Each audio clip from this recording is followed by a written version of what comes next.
விஜய் வர்மா ஏன் வச்சிருக்காங்க அப்படின்னு கேட்டீங்கன்னா, அந்த ஷோவோட ப்ரொடியூசர் அவங்க ஒரு டான்சர். விஜய் வர்மாவும் டான்சர் வந்து பாத்தீங்கன்னா, விஜய் வர்மாவோட போஸ்ட் எல்லாத்துக்கும் அவங்க லைக் பண்ணியிருக்காங்க. விஜய் வர்மாவை ஃபாலோ பண்ணிட்டு இருக்காங்க. பிக் பாஸோட ப்ரொடியூசரா இருக்காங்க. அவங்க மாயாக்கும் ஃப்ரெண்டு. அப்படி இருக்கும்போது நம்மளுக்கு கனெக்ட் பண்ணி பார்க்கும்போது புரியுதா நம்மளுக்கு எல்லாரும் விஜய் வர்மாவை காப்பாத்துறதுக்கான ரீசன் வந்து பாத்தீங்கன்னா அவங்களா மட்டும்தான் இருக்க முடியும். விஜய் வர்மாவை வந்து எதுக்கு உள்ள அனுப்பிச்சாங்க அப்படின்னு சொல்லிட்டு இப்போ ஒரு முக்கியமான விஷயம்லாம் வந்து ஆதாரத்தோடலாம் போட்டுட்டு இருக்காங்க. மாயாவை ஏன் வந்து இவங்க காப்பாத்துறாங்க அப்படின்னு சொல்லிட்டு அதுக்குமே பார்த்தீங்கன்னா ஒரு ஆதாரத்தோட வந்து நம்ம பசங்க வந்து அப்படி சும்மா விடுறது இல்லை. நீ எனங்களையா செய்யற அப்படின்ற மாதிரி வேற லெவலில் செஞ்சுட்டு இருக்காங்க. நேற்று எபிசோட்ல வந்து கமல் சார் வந்து மணியை வந்து குத்தி காமிச்சிருப்பாரு. அதாவது ஒரு விஷயம் சொல்லிட்டு வயல்காடு வந்தவங்கெல்லாம் எப்படிப்பட்ட ஆள் அப்படின்ற மாதிரி சொல்லியிருப்பாரு. நம்ம ஃபைனல் நோக்கி போயிட்டு இருக்கும்போது என்ன பண்ண போறாங்கன்னு ஒரு அசம்ஷன் நம்மளுக்கே இருக்கு. அது எல்லாத்த பத்தியுமே ஷோக்குள்ள போய் பார்த்தரலாம். ஹாய் மக்களே, நான் உங்க விஜய் ஷியாம். சண்டே எபிசோடு வந்து முன்னாடியெல்லாம் சாட்டர்டே சண்டே அப்படின்னு சொன்னாலே வந்து கமல் சார் வருவார் அப்படின்ற மாதிரி எனக்கெல்லாம் அவ்வளோ இதாக இருக்கும்.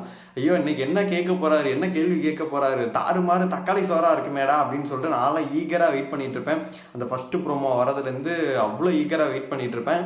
நான் நேற்று ஷோ முடிச்சதுக்கு அப்புறம் பார்த்தீங்கன்னா இன்னைக்கு ப்ரோமோ சீக்கிரம் வந்துடும். ஏன்னா ஒரே நாளில் தான் எபிசோட் ஃபுல்லாகவே எடுப்பாங்க. முன்னாடியெல்லாம் எலிமினேட் ஆகுறதுன்னு சொல்லி கொஞ்சம் லேட்டாக தெரியும். இப்போல்லாம் சீக்கிரமாகவே தெரிஞ்சிருது. ஏன்னா வந்து ஒரே நாளில் தான் எடுப்பாங்க முன்னாடிலேருந்து. அதில் தெரிஞ்சிடும் யார் வெளியில் போகிறா, எல்லா தகவலுமே நம்மளுக்கு முன்னாடியே வந்துடும். அதை வச்சு நம்ம சொல்லிடுவோம்.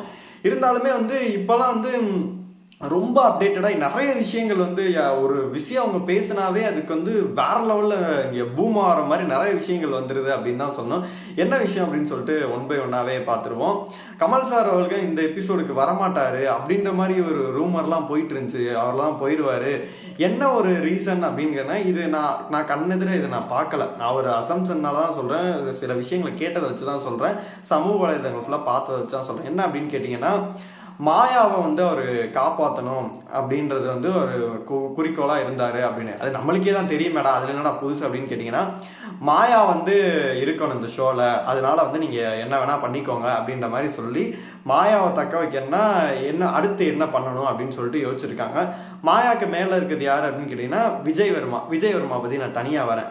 அவருக்கு ஒரு தனி ஃப்ளாஷ்பேக்கே இருக்குது. அப்படின்னா அவரை வெளியில் அனுப்ப முடியாத ஒரு சிக்கல் இருக்குது. அதுக்கு மேலே விசித்ரா அவர்கள் தான் இருக்காங்க. அதனால வந்து இவங்களை வெளியில் அனுப்பணும் அப்படின்னு சொல்லிட்டு ஒரு பிளான் பண்ணுறாங்க. மாயாவை காப்பாற்றணும் அப்படின்னு சொல்லிட்டு. விஜய் வர்மா ஏன் வச்சுருக்காங்க அப்படின்னு கேட்டிங்கன்னா, அந்த ஷோவோட ப்ரொடியூசர் ஸ்ருதி அப்படின்னு தான் நினைக்கிறேன். அது அவங்களோட பார்த்தீங்கன்னா அவங்க ஒரு டான்சர். விஜய் வர்மாவும் டான்சர் வந்து பார்த்தீங்கன்னா விஜய் வர்மாவோட போஸ்ட் எல்லாத்துக்கும் அவங்க லைக் பண்ணியிருக்காங்க. விஜய் வர்மாவை ஃபாலோ பண்ணிட்டு இருக்காங்க. பிக் பாஸோட ப்ரொடியூசராக இருக்காங்க. அவங்க மாயாக்கும் ஃப்ரெண்டு. அப்படி இருக்கும்போது நம்மளுக்கு கனெக்ட் பண்ணி பார்க்கும்போது புரியுதா நம்மளுக்கு எல்லாரும் விஜய் வர்மாவை காப்பாற்றுறதுக்கான ரீசன் வந்து பார்த்தீங்கன்னா அவங்களா மட்டும்தான் இருக்க முடியும். அப்படி இருக்கும்போது விஜய் வர்மாவை எதுக்கு உள்ள அனுப்பிச்சிருக்காங்க அப்படின்னா, நம்ம வந்து இவனுக்கு சொம்படிச்சே ஆகணும், கடைசி வரைக்கும் நீ மாயாக்கிறது சப்போர்ட் பண்ணுன்னு சொல்லிட்டு தான் அவங்க அனுப்பிச்சிருக்காங்க. உன்னை கடைசி வரைக்கும் நாங்கள் வச்சிருப்போம் அப்படின்னு சொல்லிட்டு தான் அவங்களோட பிளானிங்காக இருக்கும். அதனால தான் வந்து இவ்வளோ நாள் வரைக்கும் மாயாக்கா அவர் சொம்படிச்சுக்கிட்டு இருந்தார் ஃப்ரெண்டுனால. இவரோட தியரி முடிஞ்சு போச்சா, அதனால இவரை வந்து வெளியில் அனுப்ப முடியாது. விசித்ராவை தான் வந்து இதுக்கு மேலே எதுவும் பண்ண முடியாது, என்ன பண்ணாலும் யாரும் கேட்க கிடையாது. ஏன்னா வந்து ஃபர்ஸ்ட் 3ல் இருக்கவங்கலாம் தொடவே முடியாது. நம்ம அர்ச்சனாவா இருக்கட்டும், தினேஷா இருக்கட்டும், மணியா இருக்கட்டும், 3 பேர் பக்கமே நெருங்கவே முடியாது. அவங்கள எதுவும் பண்ணிட்டாங்க அப்படின்னா கண்டிப்பாக இவங்கெல்லாம் டென்ஷன் ஆயிடும். மக்களும் டென்ஷன் ஆகிட்டு ஏதாச்சும் ஒரு கலவரம் ஆயிரும். அதனால வந்து நம்ம வேற வழியே இல்லை, விசித்ராவை தூக்கலாம் அப்படின்னு சொல்லிட்டு தான் பிளான் பண்ணியிருக்காங்க. சரி, நம்ம மாயா விஷயத்துக்கு வருவோம். மாயா பார்த்தீங்கன்னா 2015 சம்திங் ஏதோ ஒரு இயர் பார்த்தீங்கன்னா, அப்போ ஏதோ ஒரு ஷார்ட் ஃபிலிம் நடிச்சிருக்காங்க. மாயா ஷார்ட் ஃபிலிம் நடிச்சாங்களா ஆச்சரியமா நிறைய பேர் கேட்பாங்க. ஷார்ட் ஃபிலிம் நடிச்சிருக்காங்க. அந்த ஷார்ட் ஃபிலிமை வந்து நம்ம ஷாருக்ஹாசன் இருக்காங்கல்ல, அதாவது கமலஹாசன் அவர்களோட அண்ணன் வந்து பார்த்தீங்கன்னா, நீங்கள் மதுரை பொண்ணு, இப்போதான் எனக்கு தெரியும், இந்த ஜிமெயிலை கான்டாக்ட் பண்ணுங்க அப்படின்ற மாதிரி சொல்லி உங்களுக்கு கடிதம் வரும் அப்படின்னு சொல்லிட்டு அப்போவே பாராட்டி இருக்காரு. பார்த்தீங்கன்னா கமலோட அண்ணன் வந்து பாராட்டி இருக்காரு. அப்படி இருக்கும்போது இவன் நம்மளுக்கு என்ன தெளிவாக புரியுது அப்படின்னு கேட்டிங்கன்னா, இவ்வளோ நாள் வந்து மாயாவுக்கு வந்து இதனால தான் வந்து சப்போர்ட் பண்ணியிருக்காங்க. இதனால தான் வந்து அப்போலேருந்து இந்த பந்தங்கள் இருக்கனால கடைசி வரைக்கும் கொண்டு போகணும் அப்படின்னு சொல்லிட்டு நீங்கள் ஒருத்தவங்களுக்கு சப்போர்ட் பண்ணுங்கள், எந்த ஒரு பிரச்சனையுமே இல்லை. அவங்க டிசர்விங்கான பர்சனாக இருக்கணும். டிசர்விங்னு இதை வந்து அடிக்க நான் யூஸ் பண்ணுறேன்னு கோச்சிக்க வேணாம். அவங்க கரெக்டாக கேம் விளாடுங்க. இப்போ அர்ச்சனா மாதிரி ஒரு பொண்ணு வந்து நல்லா விளாடுறாங்க அப்படின்னு நீங்கள் சப்போர்ட் பண்ணீங்கன்னா எந்த ஒரு பிரச்சனையும் இல்லை. மக்கள் ஆதரவு வந்து யாருக்குங்க இருக்குது, அவங்களுக்கு நீங்கள் சப்போர்ட் பண்ணீங்கன்னா எந்த ஒரு பிரச்சனையுமே இல்லைங்க. உள்ள கேவலமான வேலைகள்லாம் பார்த்துட்டு அவங்க என்னென்ன பண்ணாங்க அப்படின்னு சொல்லிட்டு, என்னென்ன வார்த்தைகள் யூஸ் பண்ணாங்க, என்னென்ன பண்ணாங்கன்னு சொல்லிட்டு நான் தனி குறும்படம் போட்டு விளக்கணுன்ற அவசியமே இல்லை. நீங்களே ஃபுல்லாகவே பார்த்துருப்பீங்க. இப்படிப்பட்ட நாடக மேடைகளில் தான் பார்த்தீங்கன்னா நடந்திருக்கு அப்படின்னு சொல்லிட்டு நம்ம ஆணித்தரமாகவே சொல்லலாம். அதனால தான் விசித்ரா அவர்களுமே டார்கெட் பண்ணி போட்டிருக்காங்க. இந்த சீசன் த்ரோ அவுட் ஃபுல்லாகவே பார்த்தீங்கன்னா எங்கேயுமே வந்து நியாயமாக நடந்துக்கிட்ட மாதிரி நம்மளுக்கு தோணவே இல்லை. இவங்க சைடு தப்பு இருக்கும். 2 அணியாக இருந்தாங்களே, இவங்க சைடு ஃபுல்லாகவே தப்பு இருந்துக்கிட்டே தான் இருக்கும். இவங்க பூர்ணிமா இருக்கட்டும், இந்த டீமில் ஃபுல்லாக இந்த சொம்படிக்க டீம் ஃபுல்லாக தப்பு இருந்துகிட்டே, இவங்க சைடு தப்பே இருக்காரு. ஆனால் இவர் வந்து கேள்வி கேட்கும் போது பார்த்தீங்கன்னா ஃபுல் அண்ட் ஃபுல் இவங்களுக்கு வந்து சப்போர்ட் பண்ணி கேட்பாரு. இவங்களுக்கு வந்து அகைன்ஸ்டாக பேசுவார் கமலஹாசன் அவர்கள். பார்த்தீங்கன்னா ஒருத்தர் சொருவிடுவேன் அப்படின்னு சொல்லிட்டு எந்தெந்த வார்த்தையும் வந்து நிக்சன் அவர்கள் பேசியிருப்பார். அப்படி இருக்க பர்சனை வந்து பார்த்தீங்கன்னா உன்னை பிராண்ட் பண்ணுறாங்க, இப்படி தான் பிராண்ட் பண்ணுவாங்க அப்படின்னு சொல்லிட்டு அவருக்கு சப்போர்ட் பண்ணி பேசுகிறாரு. அதனால தினேஷ் நல்லா விளையாண்டுட்டு இருப்பார். அவர் பார்த்தீங்கன்னா கொஞ்சம் பயமாயிரும். அவரும் பிராண்ட் பண்ணல, மணியும் பிராண்ட் பண்ணல, அங்கே இருக்க யாருமே பிராண்ட் பண்ணல.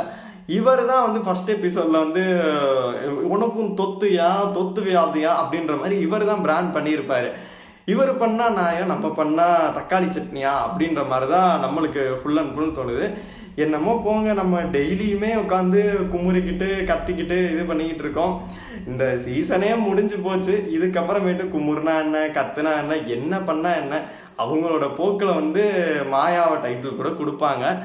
வெளியில் போச்சுன்னு சொல்லி எல்லாம் இது பண்ணிக்கிட்டு இருந்தாங்க. அதுதான் நம்மளுக்கு காண்டா இருந்துச்சு. கேள்விகள்லாம் இன்னைக்கு நான் இதை பற்றியே ஃபுல்லாக பேசிட்டேன். கேள்விகள்லாம் அவர் கேட்குறதா இருக்கட்டும், அதெல்லாம் முன்னங்க நம்ம ஒரு 40 வருஷத்துக்கு முன்னாடி பிக் பாஸ் பார்த்துருந்தோன்னா அவங்க அப்போ தான் வந்து அப்படி அனல் பறக்கிற மாதிரி இருக்கணும். அதெல்லாம் இப்போல்லாம் வந்து நீங்கள் அப்படி பேசுனீங்களாமே, அதாவது யார் டிசர்வ் நான் முடிவு பண்ணுறது இவங்கன்னு சொல்லிட்டு நீங்கள் தானே எங்கள் முடிவு பண்ணுறீங்க, எங்களை எதுக்கு இங்கே கை காட்டுறீங்க அப்படின்னு சொல்லிட்டு நம்மளுக்கே காண்டா தான் இருக்குது. சரி, இந்த சீசனோட டைட்டில் வின்னர் வந்து மாயாவாக இருக்கும் கன்ஃபார்ம் அப்படின்ற மாதிரி சிரிச்சுக்க வேண்டியதான். உங்களுக்கு யார் தோணுதோ மறக்காம கமெண்ட் பாக்ஸில் சொல்லுங்கள். இந்த வீடியோ உங்களுக்கு பிடிச்சா லைக் பண்ணுங்கள், ஷேர் பண்ணுங்கள், கமெண்ட் பண்ணுங்கள். மறக்காம டாக்ஸ் ஆஃப் சினிமாவை சப்ஸ்கிரைப் பண்ணுங்கள்.